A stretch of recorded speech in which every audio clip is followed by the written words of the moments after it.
Wezîrê Derve İsraîlê li hember Rawestandina Hevkariya Komara Îslamî bi IAEA bertek nîşan da. Dem hatiye ku Mekanîzma Tetikê ve Aktîvkirin.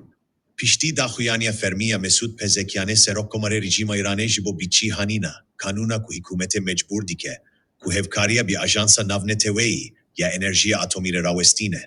Wezîrê Derve İsraîlê Gideon Sa'ar ev gav wekî devjêberdana fermî ya hemî erkên navokî Navneteweyî. Binav daxwaza Aktîvkirina tavîlê ya Mekanîzma Tetikê nako çalak kirina Maşê û vegerandina hemî cezayên li dijî Komara Îslamî kir.